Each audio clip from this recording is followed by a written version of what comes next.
Do you want to know the full range of options that you have when it comes to the tax that you pay on your Bitcoin and cryptocurrency? I've decided to do a 4-part series just going into detail on that. We ran a court case against the tax office about Bitcoin, and the case was about whether or not Bitcoin is treated as a foreign currency. And there are a lot of implications to that. And there's a very short decision available on the internet, but the devil's in the detail in terms of what's available and what's not, because we put forward a lot of submissions to the tribunal on different issues and aspects for them to consider. It's in that layer of detail that you can actually see the full breadth and scope of the possibilities from the decision. So the 4-part series is going to be like this. The first part will just go through the case. In the next video, we'll talk about the realities when it comes to Bitcoin and cryptocurrency, because everyone's different. The person who's made a profit doesn't want to pay too much tax on it. The person who trades it doesn't want to pay too much tax on it. The person who's made a loss wants to be able to claim it. Everybody's different and has different priorities, and so wants to know, what are the options available to them for their unique circumstances. So the next 3 parts after that are going to cover people who've made losses. What options do they have? Part 3 is going to be people who have made gains. What options do they have?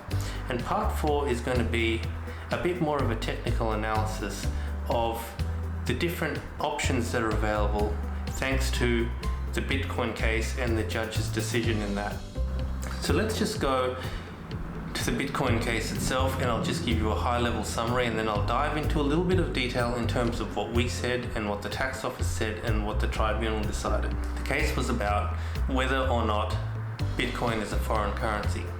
Now, there's a section in the tax legislation which defines foreign currency. It's basically defined as a currency other than Australian currency. And so you can see that the key word there is currency. The first part we said was, look, currency is actually anything that people use to exchange. It's a medium of exchange. And what we relied on to say that was the Australian Constitution. And I know that kind of does sound a little bit like TV show, but in the Australian Constitution, Parliament has power with respect to currency. And when the Constitution was enacted, around that time, people were using all sorts of different things as currency. Rum, banks were issuing their own currencies, all sorts of stuff, right? And what the government wanted at the time was to be able to be in charge of all of that. Doesn't matter what you use, if you're using it as a medium of exchange, we want to have the power to decide what happens with it. And so it was a very, very broad definition at the time, covering everything. Now, a lot of time passes. We are in that segment of time where the tax office is saying, well, to be a currency, you have to be backed by and issued by a government. Now, issued by the government is a key part there, because if you're backed by the government, it's still not good enough. That's something that we put in the submission. So what did we put in the submissions? The first thing was that constitutional definition. And then we talked about a loophole in the tax law that would be created if Bitcoin was not considered to be a currency. Now, there's some history to this. In the 80s, a way of doing transactions where when it involves foreign exchange, you don't end up paying a lot of tax on that transaction. The tax office didn't like it. Capital gains tax was around, so you can't say, oh, now you've got capital gains tax, so it makes no difference. Someone made, a sizable foreign currency gain, didn't want to pay tax on it, went all the way to the High Court. And the High Court went through the rules and said, hey, this transaction doesn't have any tax on it, basically. And I'll go through this in one of the other videos, but in a bit more detail. And so in the late 90s, the government started to plan and then later on implemented a set of rules for foreign currency which would tax a whole range of foreign currency related transactions to cover pretty much anything that anyone might do with currency. and bring them to taxation. And what we argued before the tribunal was that if you don't find Bitcoin to be a currency, then all of those options that have been closed by these integrity rules are now open again.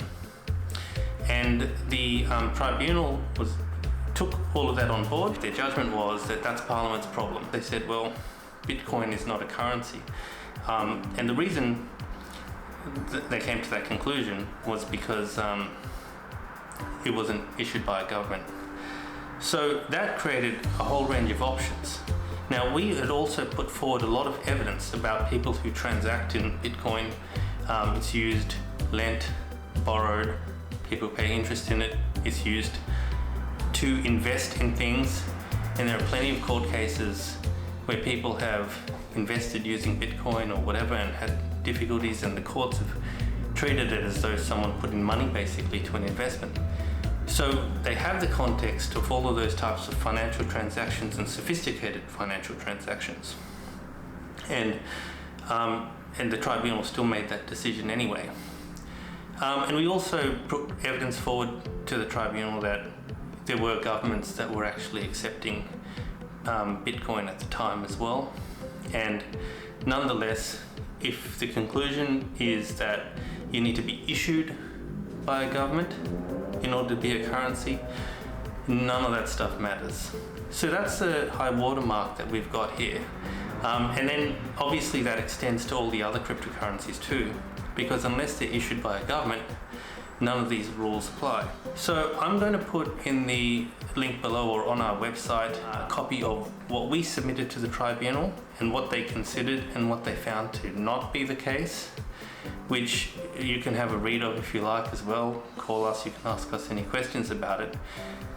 And you can see the full set of facts that were before the tribunal when it made this decision, sort of start to get a sense of just the broad range of how complex this situation is. And it's not so simple that everyone needs to treat their Bitcoin the same way and pay tax in the same way and all of this other stuff. So I'll end this part here.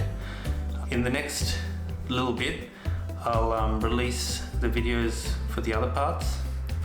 And in the meantime, if you've got any questions or want to reach out, feel free to send me a message. All right, thank you.